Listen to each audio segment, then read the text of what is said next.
Welcome to Straight Up Dog Talk, a new kind of podcast where no topic is off limits. We're bringing in experts and owners to have the conversations we should be having as a dog community. Each week, a new guest will share firsthand experiences, educational resources, or professional guidance to help you learn and grow along with your dog. You won't get one perspective here, you'll get them all, because every dog is different and every owner is too. You can follow along on Instagram, TikTok, and Facebook at Straight Up Dog Talk, or by visiting www.straightupdogtalk.com. Tune in from any of your favorite podcast platforms. This episode is sponsored by Pet Matrix Premium Canine Supplements. Straight Up Dog Talk is super excited to be partnered with Pet Matrix. After exhausting several other pet supplemental brands, I am now seeing the results that I have always been searching for Toby and Fitz. Pet Matrix supports all three pillars of canine wellness using their cell matrix delivery. It delivers nutrition directly into the cell. If you're looking for a supplement that pairs with nature and science, look no further and get your dog on Pet Matrix today. Welcome to Straight Up Dog Talk. I'm Em, and we're back again this week without Josh, unfortunately. But we do have a really special guest. I know you guys are going to be really excited for this episode. We have Denise Spenzi with us. How are you doing tonight, Denise? I'm doing well. Thank you so much. I'm really excited to have you here. We have a lot of dog talk happening in the background currently. But you have a lot of different kinds of activities that you participate in. You know, you're a trainer, you're an author, you participate in dog sports, and you really kind of just cover the map as far as a resource for education on lots of topics. But I kind of just wanted to get into a couple things with you tonight, specifically, you know, more along the trainers helping trainers, and then a little bit on the controversy of, you know, fight sports, because it is a controversy, but it's a very cool controversy. So, you know, I know that most of the listeners probably already know who you are, but if you wouldn't mind just doing a quick intro and we can jump in. Yeah, the 1-minute version. I've been training dogs since I was a kid. So I started competing when I was 12. I'm 55, so I don't know where that math leads me, but I've been around a long time. I've had a lot of breeds. I've done a lot of things. I've probably spent most of my time in the obedience rings and in the protection dog sports, IGP. I've got several Schutz and 3 dogs. Well, that's what it's called then. It's IGP now. Playing with Mondio Ring now, but really heavy in dog sports since I was a kid. Like, so for example, my husband, I met him when I was 24 and I said, I really wanted to get a dog. He thought that was wonderful. I said, you have to understand, when I get a dog, it's not like when other people get a dog. He said, that's fine. I get it. I love dogs too. I got a dog. And now if you ask him, he will say, I really did not understand.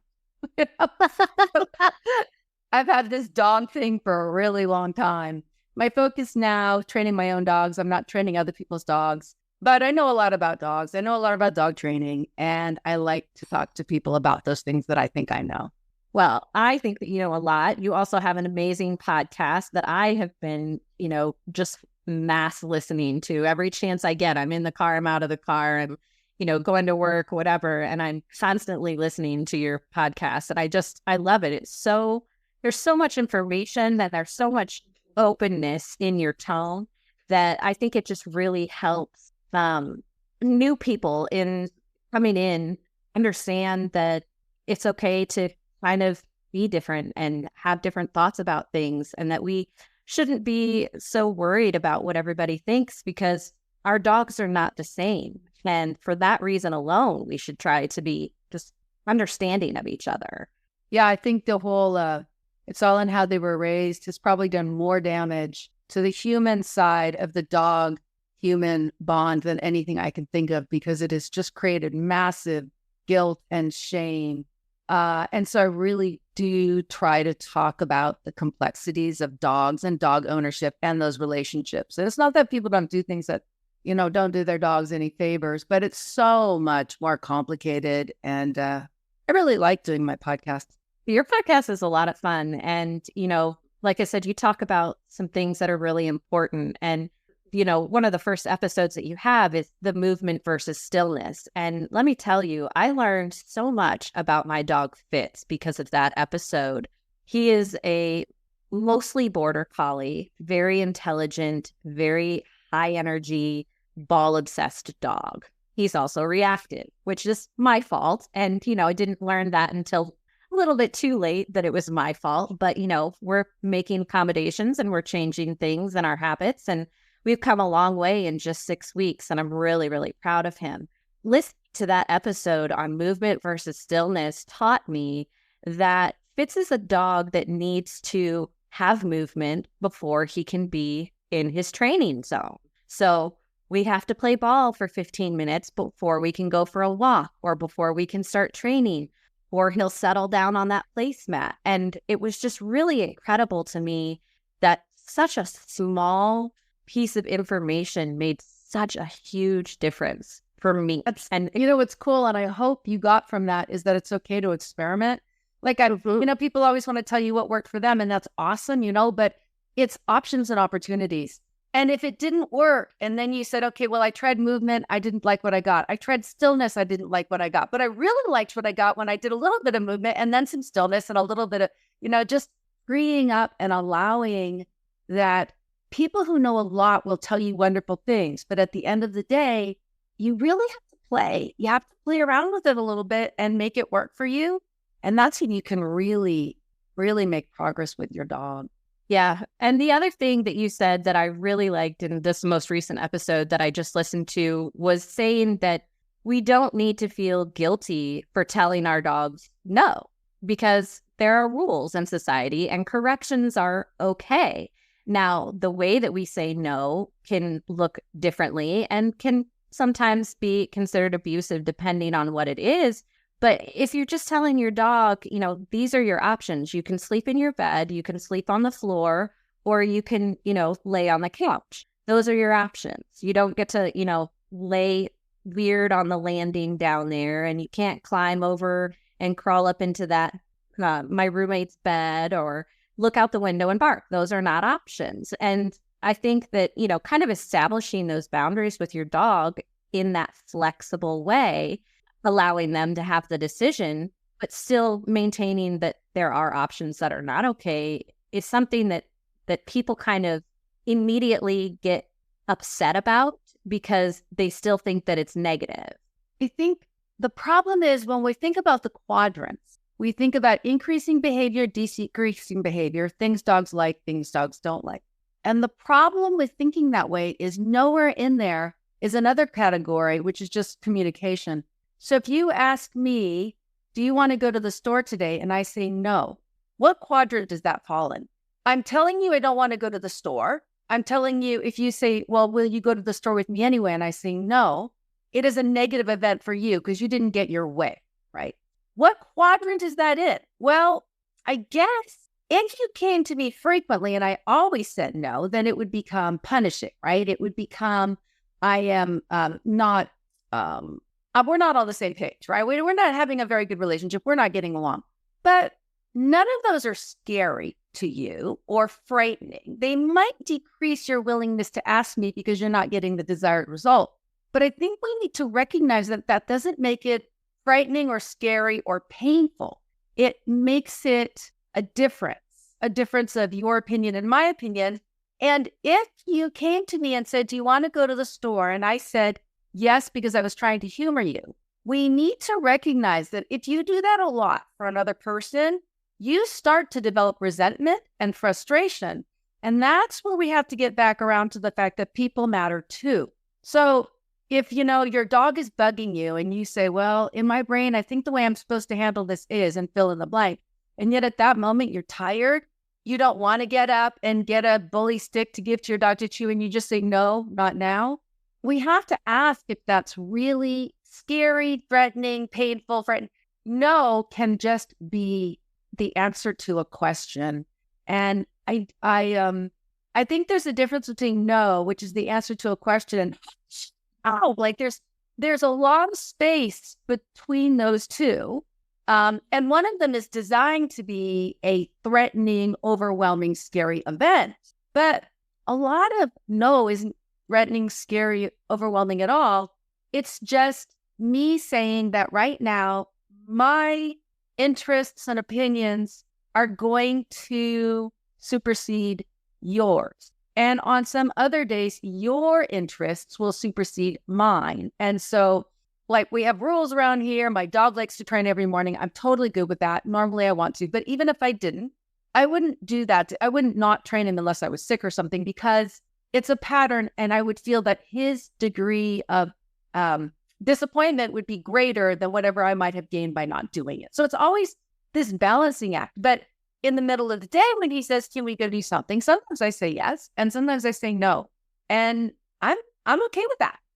And so I think, that gets to the whole concept of weights and balances. The dog has needs and wants, and people have needs and wants, and society have needs and wants.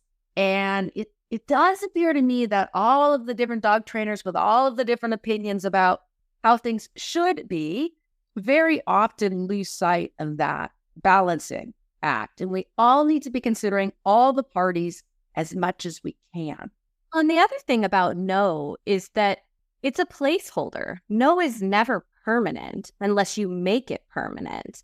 You can say no now, and maybe 20 minutes later, it's yes, because time changes how you feel and your thought pattern and the dog's thought pattern. And sometimes just giving it a beat, whether that's 15 minutes or 15 days, the answer changes sometimes. And I think that if you give people the opportunity to understand that change is always welcome, you're going to have a higher success rate with people and dogs. Yep. I'm a pretty big fan of communication. And I just say your dog is talking to you all the time. If they stop talking, it's because you never listen. I mean, you have to sometimes say yes, because otherwise, why should they keep asking, right? And that's part of listening and paying attention. Like I said, when people say, what do you mean they talk to you? I said, well, when your dog has to go to the bathroom and goes to the door, do you get up and let them out? And the answer is almost always, of course. So, well, that's why your dog, almost all adult dogs, will tell you if they have to go to the bathroom. And that's because it's something you actually listen to, because you care about the end result of that communication. But if you listen, I had a dog, this was so many years ago.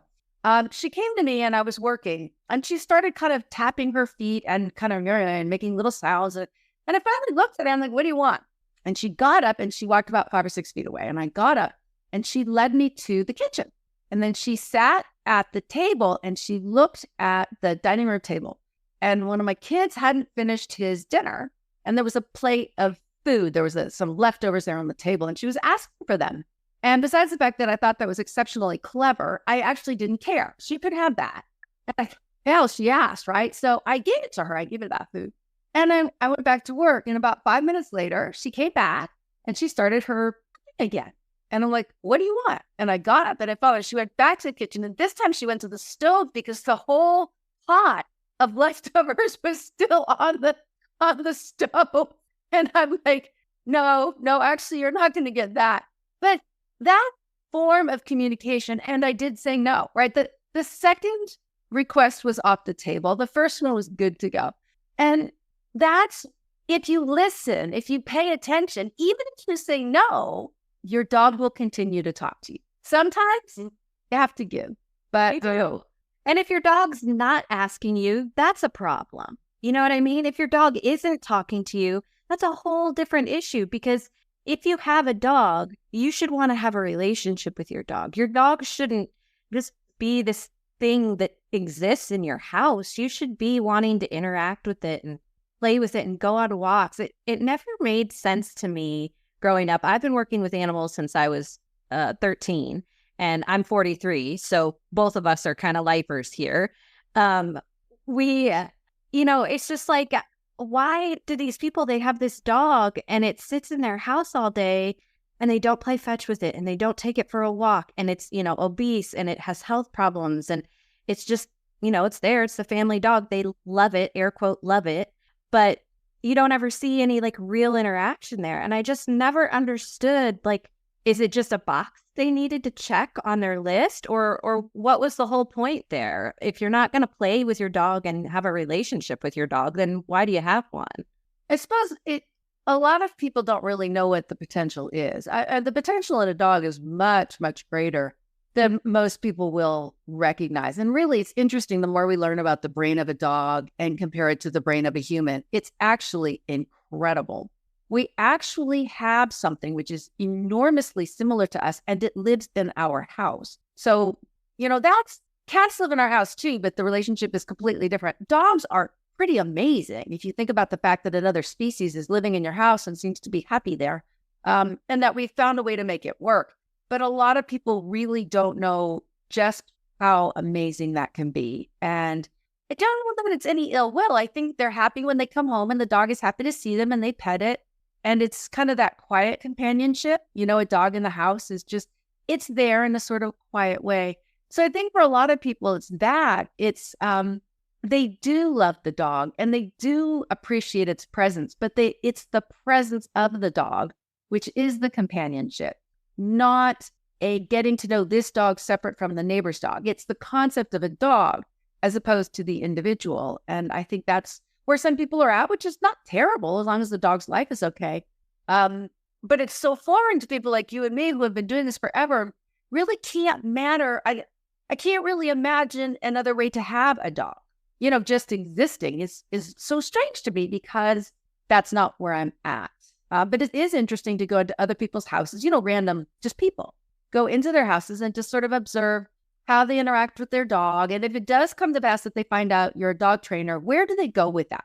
Like what kind of conversation do they want to have? It's always just interesting to see, what's interesting to that person. You've got some who just kind of go, oh, you know what? You got to lay down the line. You got to be the boss. And by the way, when somebody finds out I'm a dog trainer, I do not say boo about anything. I just listen. I hear what people have to say about their dogs. I have no judgment. I don't care what they say. If they ask me a question, I'm going to answer it. But I just let them chatter. And it's really interesting how many different ways people see their dogs and will generally talk nonstop. And I'm fine with that. They'll just chatter about what their dog is and how, there's the group that you got to lay down the law. You got that group.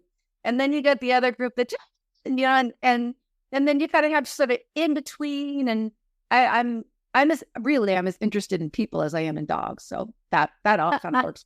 I feel like when you're in the dog sport world, you kind of have to be, and the dog training world, you kind of have to be a little bit more invested in the people side of it. I mean, I was in the veterinary field for, about 10 years, and that is definitely not as much the people side. You're definitely more interested in the dog and what you're doing for the dog in that realm of activity. And so me switching over now to, podcasting about dogs, but also getting into training dogs has really changed my perspective on a lot of things when it comes to that. And I'm interested to see, what kind of conversations I'll be having when I can start officially telling people, oh, yeah, I'm a dog trainer now. So it'll be an interesting, I'll have covered all the categories. But for me, I've never had a dog that was in dog sports before. And I really think I missed an opportunity here with this guy, Fitz. He's 6 now, but I think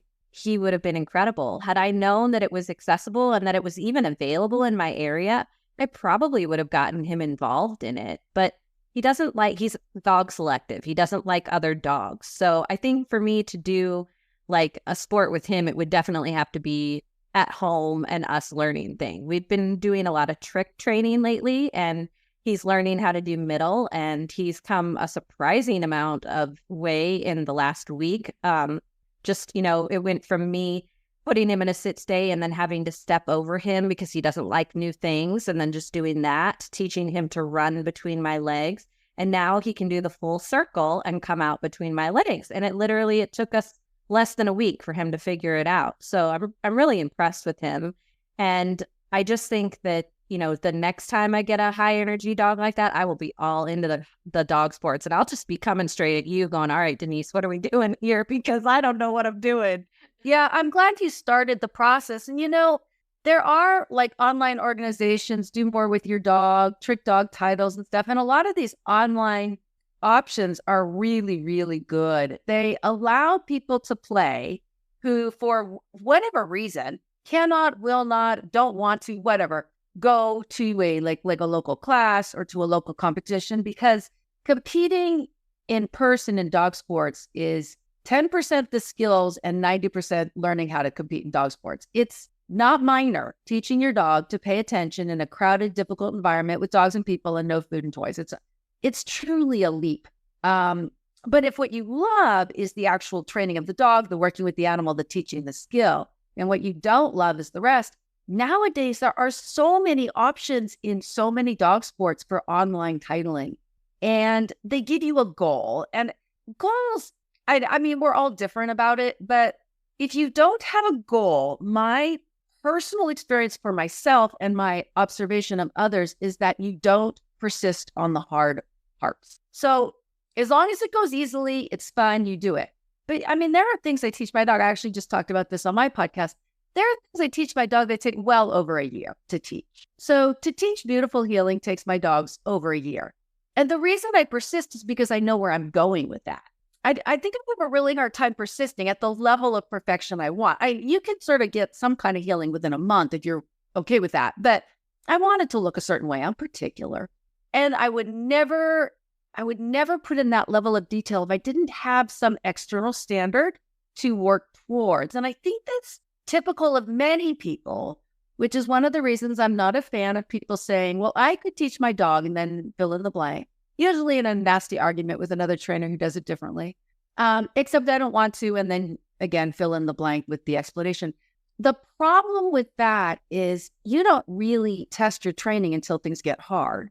It's all fine and well to do things that are pretty straightforward that you learned how to do and you're good at. And I really don't fault that.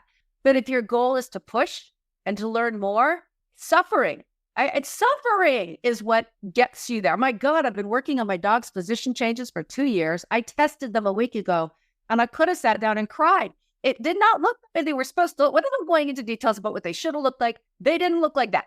And that's after 2 years of meticulous effort.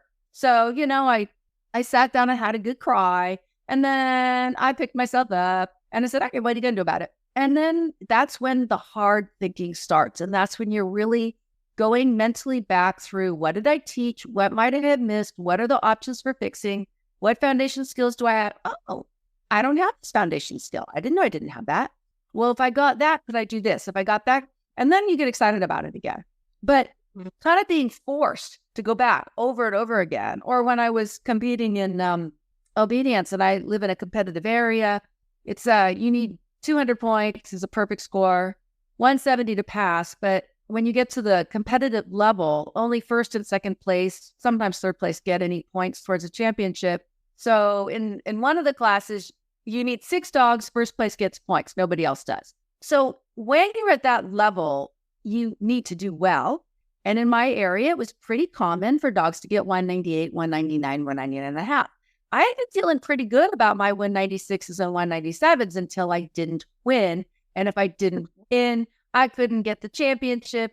I wanted the championship. And no, I was not happy about it.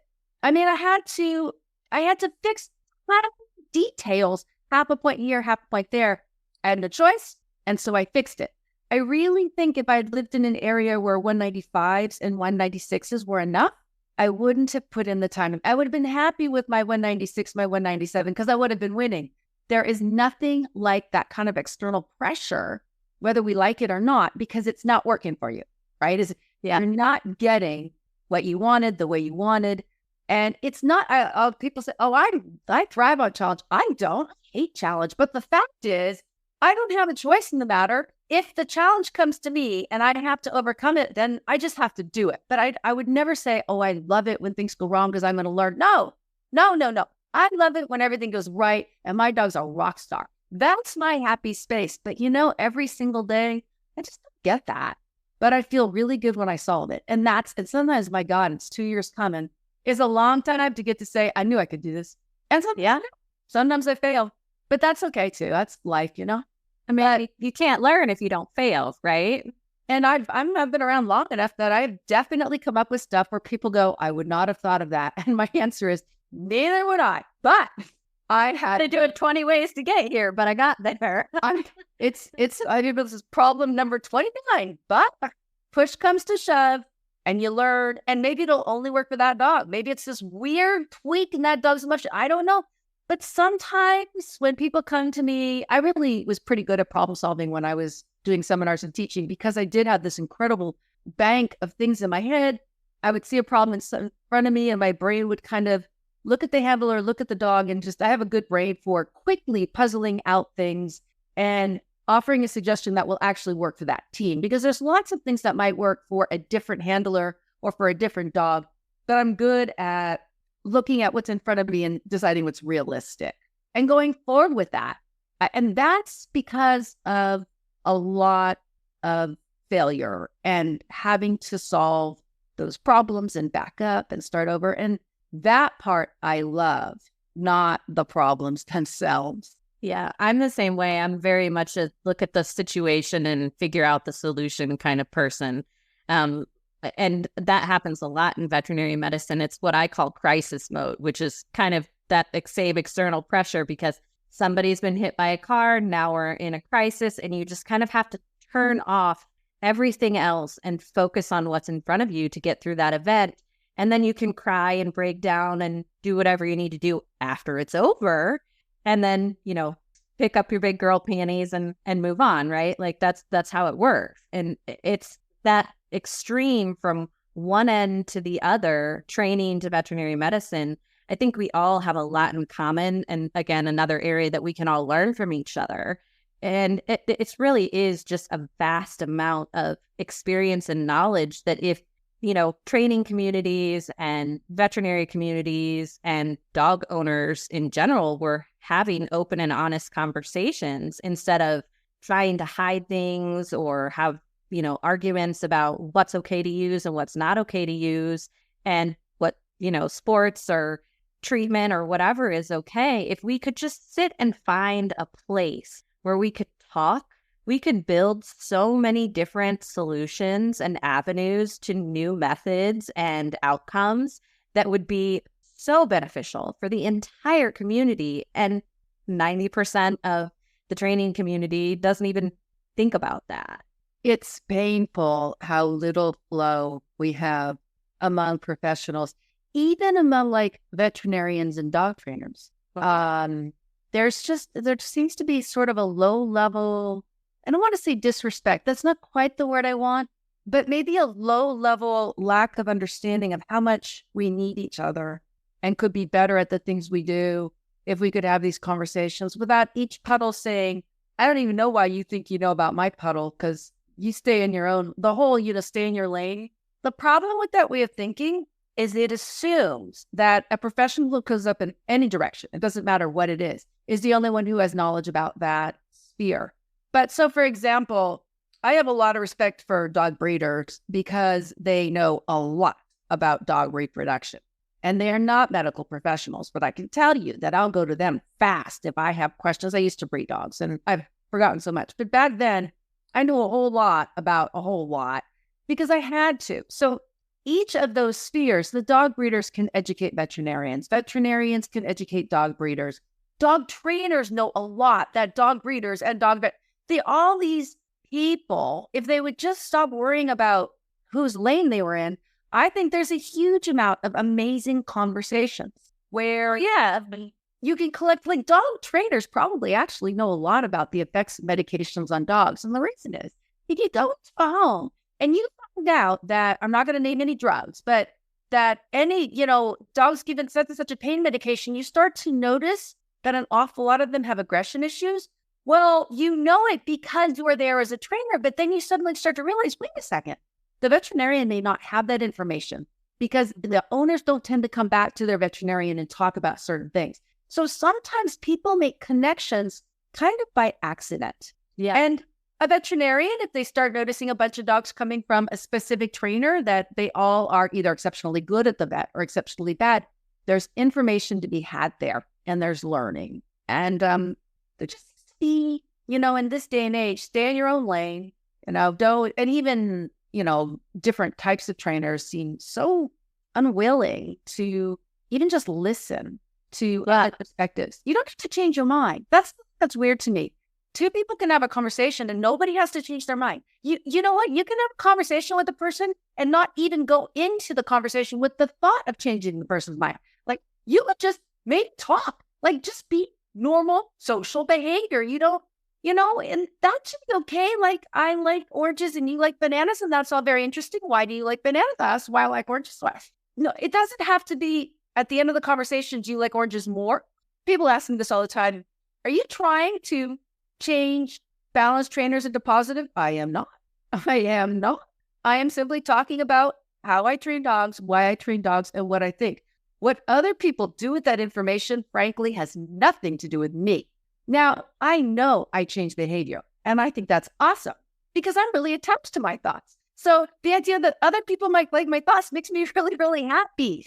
And I think that's great. Wouldn't it be terrible if in 20 years I changed all my thoughts? I'd have to look back over my life and go, oh man, I should have shut my mouth because all those people are believing my old thoughts. Now I have to think of new ways of persuading them. But I don't even think that way. I just, like you, we've been around a long time, been in the dog world, and I have thoughts. And you're allowed to change those thoughts. And people who are readily following you and know that you're open to changing and doing different things should probably grow with you, right? Like they should probably also grow with you and be open to those changes, because if they're not, then why are they still here? Yeah, that's so nice. Like, and also expecting people to stay in their lane really limits our availability to options, right? Like if we only expect our veterinarian to know about breeding and nutrition and we don't visit with nutritionists and breeders, we're missing like 2/3 of the picture. So, I think that, like you said, having these overlapping conversations is so important and it's so vital to change. And it's so much better to, the community experience. So while we're talking about controversial things, let's talk about the bite sports, because I think that bite sports are fascinating. I think that the training and the methods and the dedication and the time and like the progression of the training is just really incredible. And to put yourself in like that kind of a position where something could go wrong very easily is, first of all, I think admirable, but also a little bit crazy. So I kind of want you to just like, what got you into it? What really helped you dive deep into it? And what is the like main thing about it that just really drives you to get your dog into that sport? Well, so there's so much to say. I am fascinated by dogs as dogs. What makes a dog, right? And then I'm fascinated by breeds. What makes a breed a breed? There are two kinds of dog sports. I'm going to just make two big categories. There are those where you, the handler, put in the go. And there are those where you, the handler, put in the stop. So for example, obedience. The dog doesn't have any particular drive to heel, to sit, to come and sit straight, to fetch the object. Those are things that we teach. We put in the go. You motivate the dog, you teach them the skills, and then you maintain that go. Whereas in the dog's natural state, they probably wouldn't do it. They bring the stop. There's a lot of sports like that, and I call those performance. There are also working sports, a terrier going to ground, a sporting dog flushing a bird, a retriever, a protection dog, right? A biting dog, a guard dog. Those are dogs where the go is inside the dog. They are innate to the dog. So when you have a border collie and you watch it at 8 weeks of age and it's already showing you the part of the pre-sequence, the stalk, the eye, which is exaggerated in the breed. And the reason it's exaggerated is because by eliminating the rest of it, the chase, the kill, you ended up with the dog who's pretty darn useful, right? Mm-hmm. Those dogs, they bring the go. They'll do it forever. Now, what you're going to do is take what's already there and mold it to be useful. Part of that is genetics and breeding. So of all those breeds I just mentioned, some dogs, I swear to God, they came out of the womb knowing exactly what you were. It's incredible. Like, a Labrador puppy, somebody shoots a gun somewhere in the neighborhood and the dog looks at the sky. That's weird. What in the dog's like genetic code made it look at the sky? My dogs do not look at the sky. My terrier, if I take him in open space, first time he saw a hole in the ground, he said, I'm going in. Like my Belgians are like, you first. I mean, they have a completely different way of looking at the world. And so I am actually fascinated by both of those sports. I'm fascinated by sports where I have to bring the entire package. The dog has zero idea how to do the thing I want it to do. And I'm going to teach that dog to the best of my ability. And I'm also fascinated by dogs that actually have it all inside of them. And all you're going to do is direct it in a way that it happens when you want it and that you can stop it. And so fight sports, there are many breeds and sports that fascinate me. So if I had a golden retriever, I would want to do hunting, except I don't want to kill birds. But the actual, like in England, they do it with dummies. So if I was in England, I would have a golden and I would do it with these little dummies. That'd be great. If I had a border collie, I'd be out there doing the sheep because I'm fascinated by watching the dog. The protection sports, I happen to have Belgians, and I got Belgians because way back when I wanted a dog who could do it all. And frankly, if you really look at the breeds, there are exceptionally few that have the range that a Belgian brings to the table. They can do a lot. Like my first Belgian Shepherd was a breed champion. He had a UDT, so that was UD is a high level obedience title. He had the T as a tracking title. He had an advanced tracking title. He had a Schutzen 3 title. He had an entry-level herding title. That's unusual. There just aren't that many breeds who can do all of that. And that's what I wanted to do because I knew I was all about dogs. And so bite sports for me, the dog is working at such a high level of intensity, and I have to find a way to control that intensity so that it happens within the rules of a sport. I think it's important to point out I do not have personal protection dogs. And I do not want to have personal protection dogs. I think that's just an enormous liability. All of my training is contextual. All of it takes place in certain places. My idea of a good time is not getting drunk and having some random schmo come in through my window and pretend he's going to hurt me to see what the dog's going to do. Like, I think that's crazy. That is so far off my radar. Like, that's just, I will, having said that, get somebody drunk and put them in a bite suit. I totally admit I have done that. And it was really, really fun. But we did it in a safe way, and it was equipment oriented, and the dog knew the person's in the suit. To me, dogs doing bite sports for fun, really, they're not working out of that fight-flight place. It's all play, it's a game, and I am fascinated by the process of keeping the dog in the emotional state you want them in to get the behaviors you want so that the dog's not angry or frustrated or whatever happens when it's not done well. It's challenging, and I enjoy that challenge. So I guess that's why. I mean, I wouldn't say it's bite sports in particular. A lot of that is because I have Belgians. I could be equally fascinated by many things. So one thing the Belgian does bring, I love the amount of dog that's inside my dog. And so sometimes when I'm trying to decide what kind of dog do I want next, because I'm getting old. I mean, I can only do so many more Belgians. My hands hurt, my hips, everything hurts. I don't know that I can be doing this a long time, but when people suggest dogs, I just like, nah, I need a dog that's really substantial. I like dogs that are pushy, in your face, determined, don't take no for an answer, and smart and problem solving. I love the dog that pushes and challenges me. And so, it's kind of like if you're into horses, I'm sort of in the world of the Arab, and other people are in the world of the, quarter horse, trail horse. Both are great. I'm not in horses, by the way.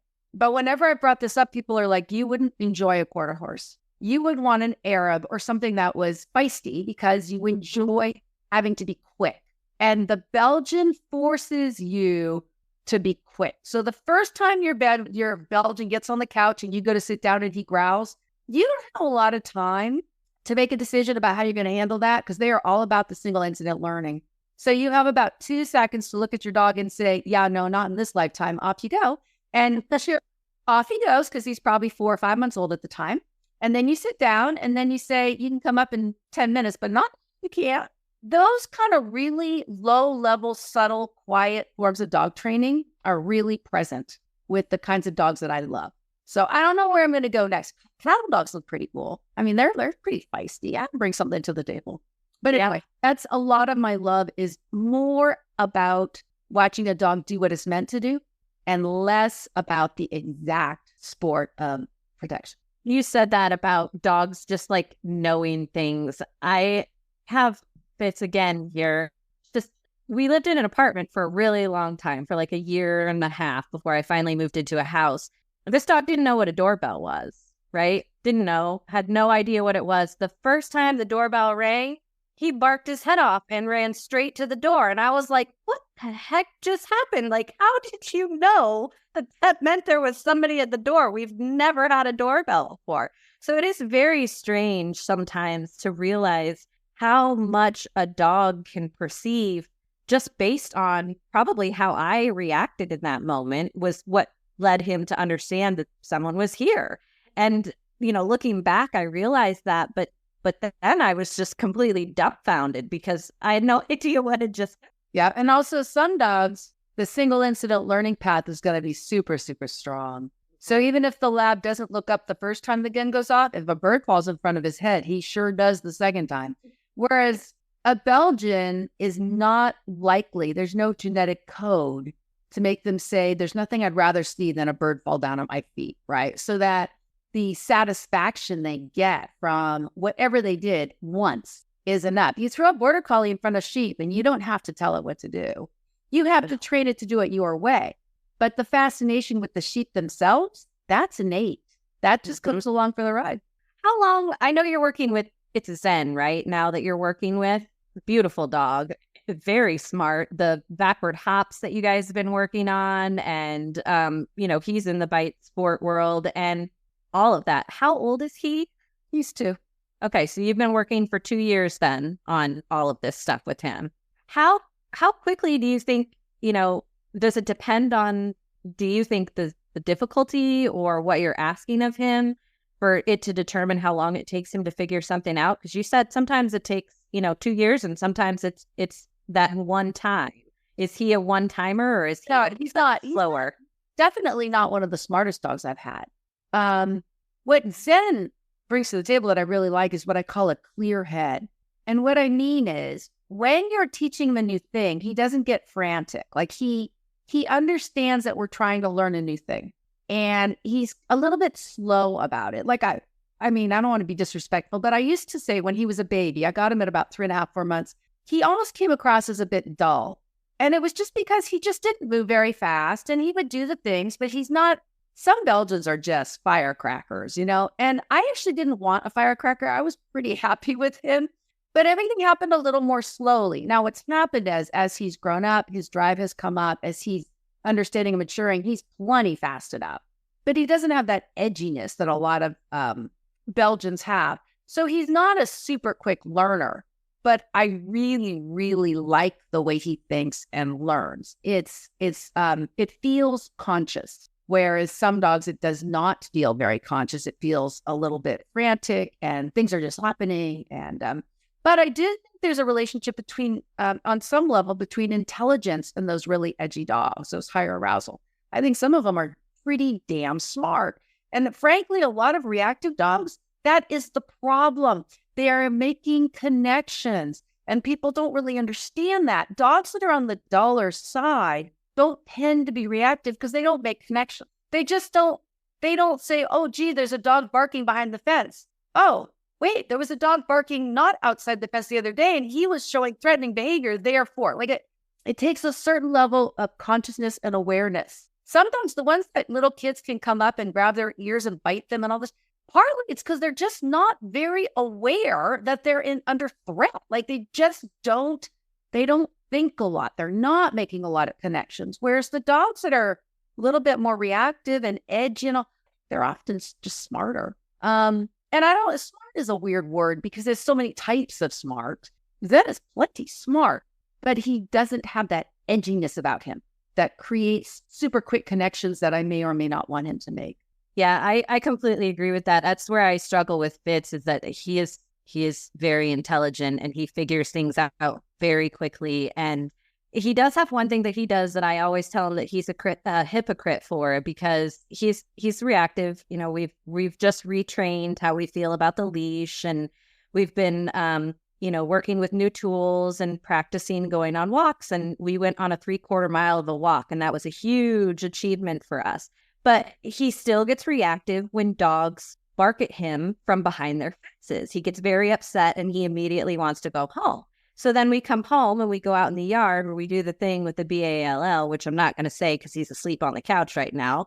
But we go out and we do that, and dog walks by our house, and guess what he does? The hypocrite goes and runs to the fence and barks. And I'm like, dude, what are you thinking? Absolutely.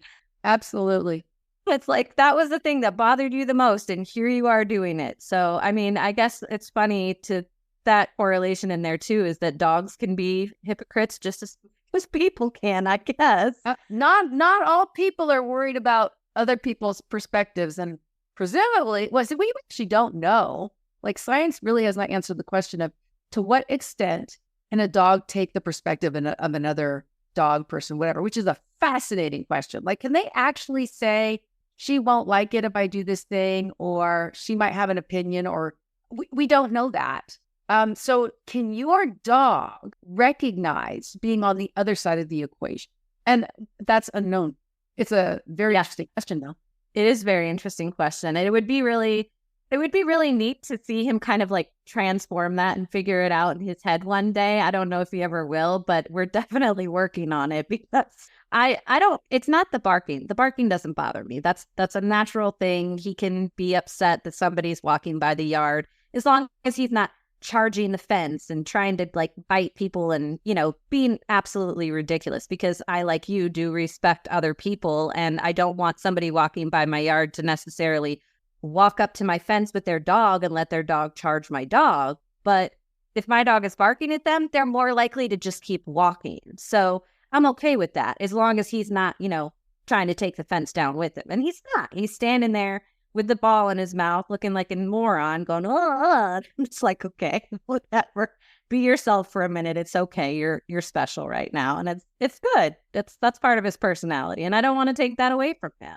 So I think one more thing that I would like to just touch on quickly, we don't have a whole lot more time, but understanding how to get your dog into dog sports, and if you have a dog that is in the right mindset for it. This is something you've talked about on your podcast as well, about, potentially putting a dog into a sport and having them compete or participate, and maybe they're not into it, but it's a little bit for you too.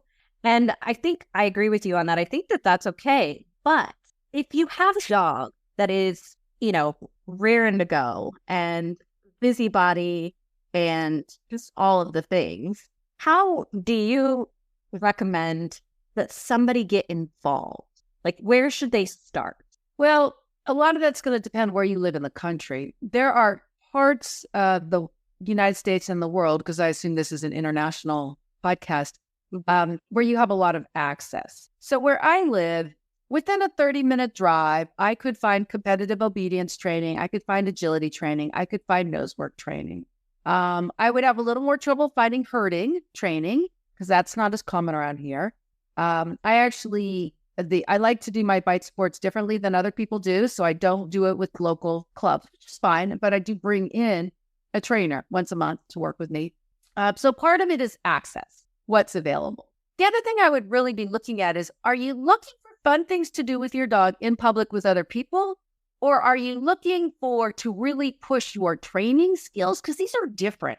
There are some entry-level sports like dock diving, fast cat, which is chasing a bag, racing, that don't really require a lot of training to give it a shot. You can go to one of these events and kind of work on it. Your life will be a little easier if you take a few lessons beforehand, but they're not heavy trainer sports. And in some ways, they're a great way to get you and your dog out to be around other people. We need more communities. The reality is, in this day and age of online everything, a lot of people are just plain old lonely, need to get out more, don't necessarily want friends, but want that just social interactions.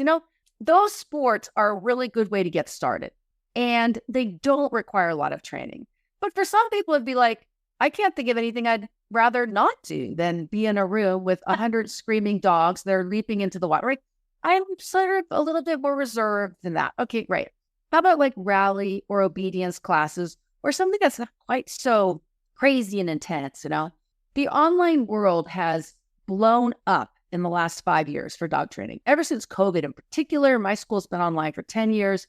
We were absolutely an early adopter. those opportunities are spectacular if you're interested in a specialized thing that you may not have access to.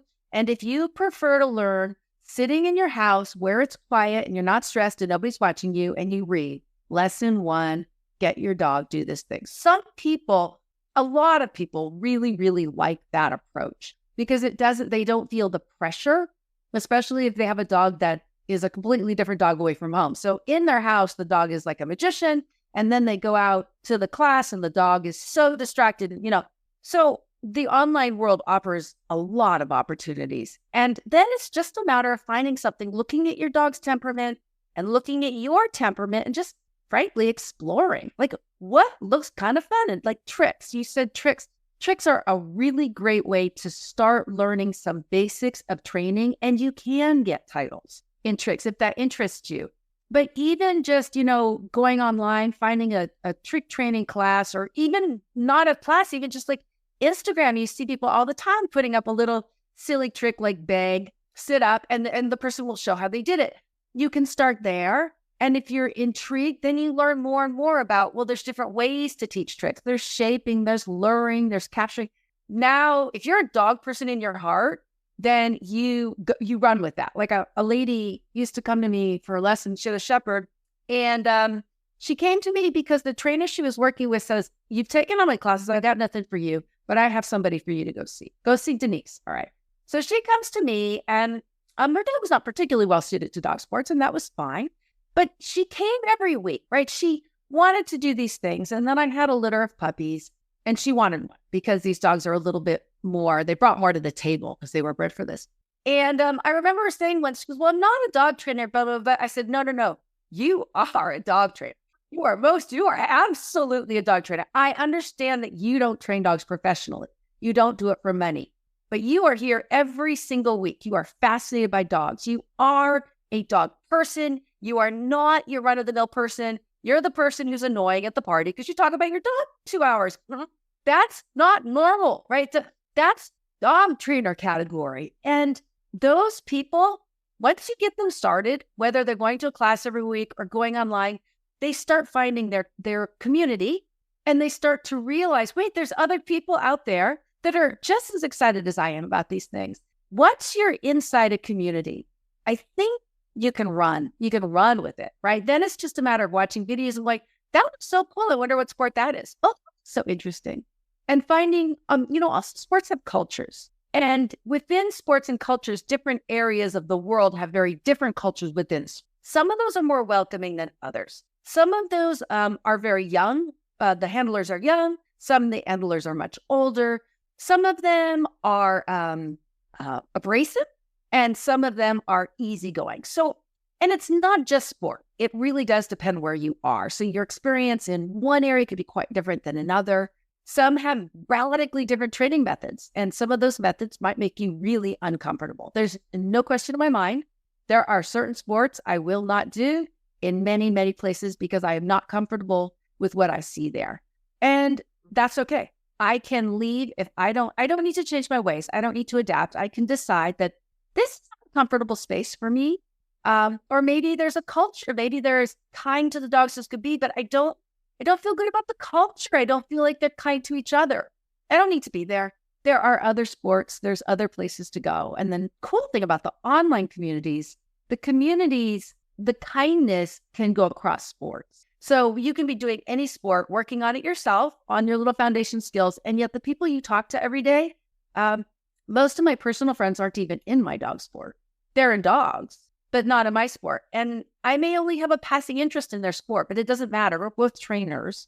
And so we can still talk about dog training and be fascinated about dog training together, even though we choose to do different things. And that the online community, I think, is making that easier and easier for people who are interested in looking around. And I mean, that's the exact kind of community that we're trying to create with this podcast. I actually do show us learning new tricks, and we talk about, little things like capturing and luring and shaping. I actually have a reel up where we used shaping to teach Fitz to jump into the bathtub on his own so that he can get his feet washed off when it gets muddy outside. And, people really like that stuff. So it's definitely fun. And it is a really cool experience to kind of see, like you said, a little bit into other people's lives and what they're doing. So I think that, we are building something, and I think it's incredible when we can make connections like this. And unfortunately, we do have to wrap this up for tonight. So I'm going to thank you so much for being here. And I'm going to ask you if you would be willing to come back and have another chat with me. Sure, of course. We can cover so many topics. Oh, we can. I'm sure we can talk for days. Thank you so much again for listening to this episode of Straight Up Dog Talk, and we will see you guys next week. Straight Up Dog Talk was created by Emily Breslin. It is edited, produced, and co-hosted by Josh Wasta under the supervision of Straight Up Dog Talk, LLC, and Emily Breslin. If you're enjoying this podcast, follow or subscribe to be sure you don't miss an episode, and leave us a review on your favorite platform. Looking for more honest and relatable dog content? Check out our sister show, Unpacked, with Jerry Sheriff and Madison Simpson. Thanks for listening to Straight Up Dog Talk. See you next week.